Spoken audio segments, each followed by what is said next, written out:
tere kallid fännid ja tere kallid OG fännid, kindlasti teie OG fännid näete siin taustal väga tuttavat vaatepilti. Tegemist on siis Huuga ja OG setiga, kust kõik alguse sai. Kõik on väga tore, plaan oli väga üllas teha siin terve osa niimoodi nostalgia mõttes, aga ma unustasin mikrofoni Tallinnasse, nii et ma pean Tallinnasse sõitma nüüd ikkagi.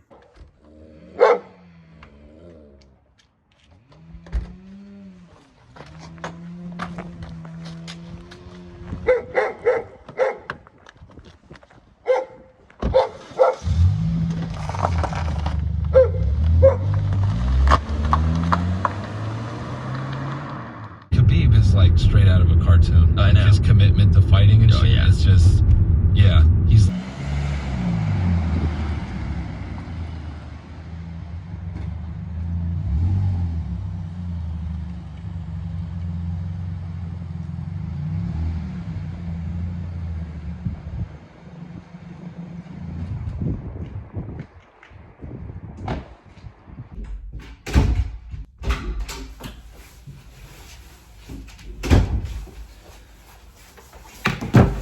No nii, aga ei hakka peale, sest et peamine põhjus on see, et on õhtu ja saate nimi on Hommik Huugajaga, nii et tead, ootame homseni ja siis juba näeme.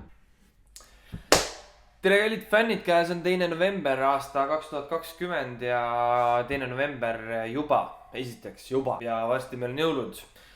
Mis ma jõuludeks tahan? Ma tahaks, et jõuluvana võib-olla pigistaks selle ponni ära, sest see rikub natukene kaadrit, aga no mis sa teed, eks ikka juhtub. Aga ärme hakka siin pikalt tegema, juba tegin seda intro siin natuke liiga rõvedalt pikalt, nii et hakkame esimese uudisega pihta, milleks on täpselt see, et praegu väga relevantne teema, ehk siis töö otsimine ja mul on uudis vahendada sellest, mis on kõige suuremad vead, mida tööd otsivad inimesed teevad. Ehk esiteks, inimesed kandideerivad täiesti lampi ametikohtadele. Kas neid see töö üldse huvitab, kas see on neile nagu mingisugune kutsumus või hingeasi või südameasi või 5 aasta pärast ma tahan olla seal ja siis ma tahan olla seal.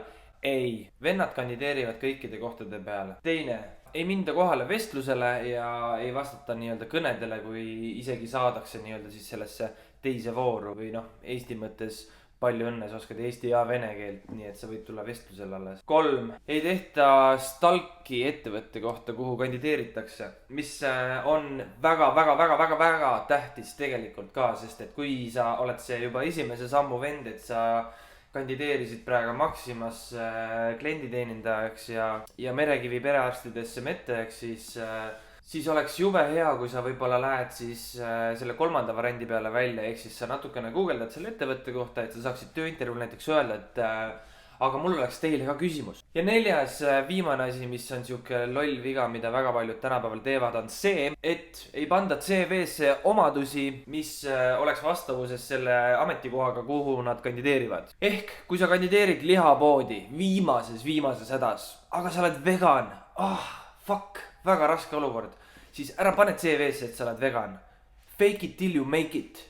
Siis üks kiire värk ka vahele ja esiteks, mis siin kirjas täna on kirjas tere litt, mis siis tähendab seda, et ma teid kõiki tervitan ja litt tähendab minu tuju praegu sel hetkel. Anyways, Kimse40 pani Twitterisse pildi, kuidas ta on täna 40 ja siis siuke casual rikka inimese lahendus, et tal on mingisugune occasion on ju ja samal ajal maailmas on toimunud mingisugune pask. Ehk mis sa teed, sa paned pildi endast ülesse, kus sa näed väga fancy välja ja kirjutada sinna, kui nõme see COVID on ja kui palju ta meid ikkagi mõjutab. Selle pildi caption peaks tegelikult olema see, et ma tean, et praegu on raske ja pole nutsu, et kuu lõpuni hakkama saada. Tööd ei ole ja sitt on tuju.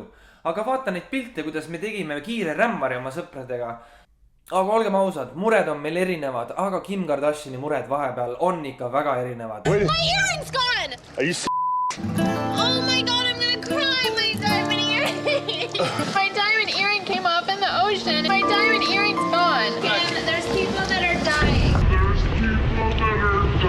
Nii, nii, aga järgmine kiire asi on see, et Cool, koht, kus väidetavalt me kunagi käisime, mitte nüüd meie enda perega, aga ameeriklased, eks ole. Et Cool on vapp, ei vanaema, mitte see vapp, vaid Cool on vett. Ehk teadlased kinnitasid, et Cool mingisugust vedelikku leidus, uuritakse, kuidas see sinna saab tekkida. Teadlased lähevad 2024, panevad otse üles, lähevad vaatavad üle, kas päriselt ka on või mitte. Anyways, stay tuned. Nii, siis teema 4 on mul kirjas Delta bännis siis ära üle 400 inimese, kes olid siis keeldunud maski kandmast lennukist. Ja ma saan aru, et inimestel on väga erinevad arusaamad nende maskide kandmisest ja kui palju neil seda funktsionaalsust ja üldse palju need toimivad, eks ole on. Aga fakt on see, et kui keegi teeb reegli, kui mina teen reegli, et kui sa tuled mulle külla, siis ei tohi maha sittuda, siis palun ära situ maha. Ehk siis samamoodi, kui lennukis on öeldud, et palun kanna maski, siis palun kanna maski. Ja Delta ütles ise ka suht mõistliku statemendi, et maskide kandmine on kõige lihtsam viis, kuidas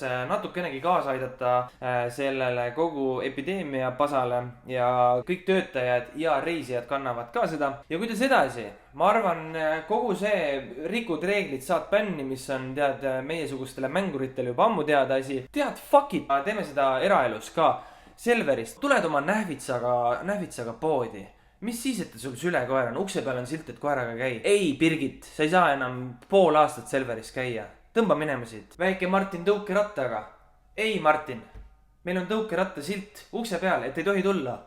Aga see oli mul käe kõrval. Aga käi perse, Martin. Siis koroonaga jätkates hästi kiire uudis. Venemaa influencer Dmitri Stušuk, kes siin mõned ajad tagasi tegi oma jälgijatele postituse selle kohta, kuidas Covidit olemas ei ole. Tea, mis Dmitriga juhtus või? Dmitri sai surma, Dmitri suri Covidisse, Dmitri on läinud nüüd.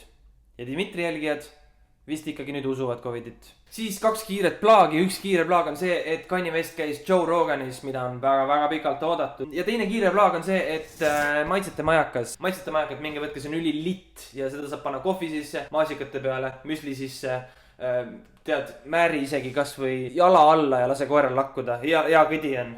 Selle nädalal vakstupäja ei tule Eestist. Selle nädala vakstupäid on tegelikult üldse 2 tükki. Selle nädala vakstupäed on õed. Nii, kuulake, story time. 21-aastane Jessica ja 18-aastane Jayla läksid siis kohaliku jalanõude poodi, eks ole, no mingi kohalik Chicago shoe on ju. Turvamees siis ütles 2 naisterahvale, et kui te poodi tulete, et olge hea, pange mask ka, et meil siin väike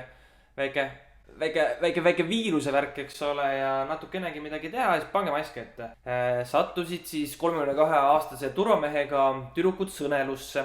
Asi läks nüüd selliselt edasi, et tüdruk võttis kätte selle prügikasti ja hakkas peksma turvameest. Ma igaks juhuks mainin, see turvamees oli 32-aastane, 195 senti pikk ja 122-123 kilo, eks ole. Ja siis üks tüdrukutest, see 21-aastane Jessica, eks ole, mõtles, et aga persse, mul on nuga ka kotis ju.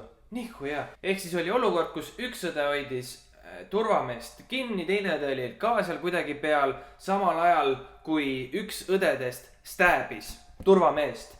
Teate mitu korda või? 27 korda. Ei, ma ei aja sitta. 27 korda. Selga, rindu ja kätesse. Ja nüüd te mõtlete, et ma ütlen siia sellise rahuliku häälega südamlikud kaastunded, aga ei ütle, sest turvamees 195 senti ja 123 kilo, eks ole. See turvamees tänkis kõik need hitid ära ja jäi ellu. Nii, aga kallid õed, peale selle, et te olete meil siin väga-väga respekteeritud saatesarjas nädala vakstupead, siis on ka väga irooniline, et päeva lõpuks sul pannakse nüüd käed raudu, mask ette ja sa oled ikka mask ees kohtusaalis. Lihtsalt selle vahega, et enne sa oleks pidanud lihtsalt maski panema pähe, aga nüüd sa paned maski pähe, et kohtunik saaks sulle öelda, et sa tegid mõrvakatse ja natukene aega imed näppu trillide taga, ongi kõike.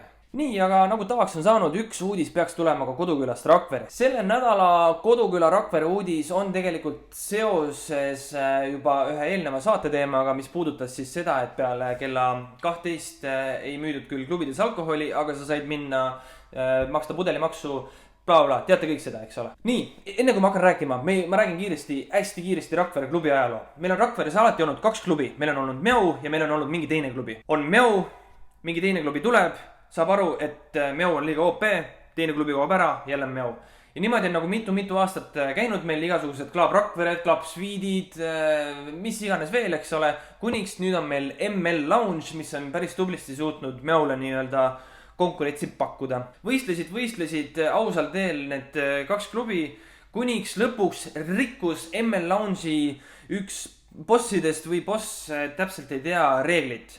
Nimesi tahan nimetada, aga oletame, et selle venna nimi on Magnus. Magnus siis ise on ML Lounge'ist ja nüüd läks siis konkureerivasse ettevõttesse Meo natukene pidu panema. Ja kui kell oli tiksunud 12, siis läks Magnus otsejoones leti äärde, kus ta oli varem välja skanneerinud selle, et on tegemist õpilasega, kes on esimest nädalavahetust tööl ja tellis tema käest alkohoolse joogi. Kuna õpilane ei pannud parasjagu just kella tähele, eks ole, siis serveeris ta Magnusele joogi, mille peale Magnus arvatavasti võttis joogi ja joostes läks kiiresti ära, tegi tšekist pilti ja pani selle kuskil üles niimoodi, et terve kohalik küla nüüd teab sellest. Ehk lihtlabases eesti keeles mees pani kitse.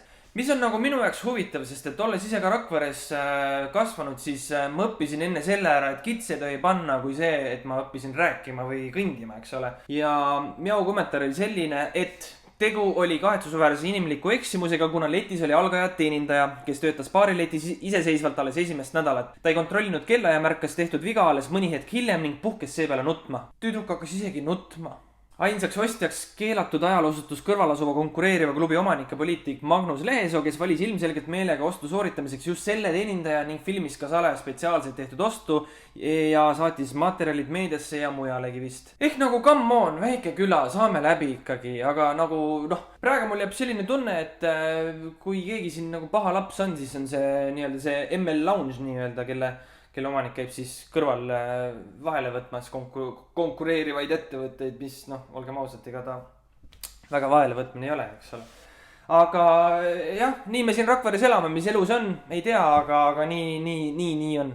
Nii, aga vist on enam-vähem okei.